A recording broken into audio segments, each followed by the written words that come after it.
मिस्र के वजीर खारजा बद्र अब्देलती ने इतवार को ऐलान किया है कि गाजा पट्टी के दोबारा तामीर के लिए मिस्र की प्लानिंग तैयार है।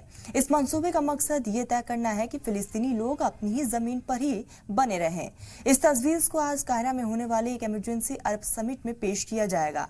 अरब ममालिक ने अमेरिकी सदर डोनाल्ड ट्रंप की उस मंसूबे को फौरन खारिज कर दिया था, जिसमें गाजा पर कंट्रोल कायम करने और फिलिस्तीनियों को दूसरी जगह बसाने की तजवीज थी। अब ये मुल्क इस नजरिए की यहाँ पर मुखालिफत करने के लिए एक जॉइंट डिप्लोमेटिक पॉलिसी बनाने की कोशिश कर रहे हैं।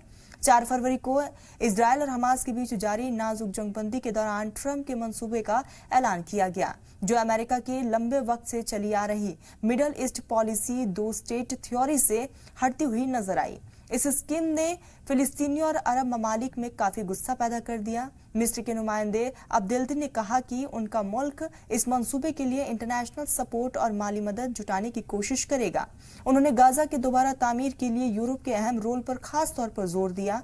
यूरोपीय यूनियन की मेडिटेरियन सी से जुड़ी कमिश्नर द्वारका सुटका के साथ एक प्रेस कॉन्फ्रेंस में अब्देलती ने बताया कि आगामी अरब चोटी इजलास में इस मंसूबे को अपनाए जाने के बाद वे खास तौर पर फंड करने वाले ममालिक के साथ बातचीत करेंगे।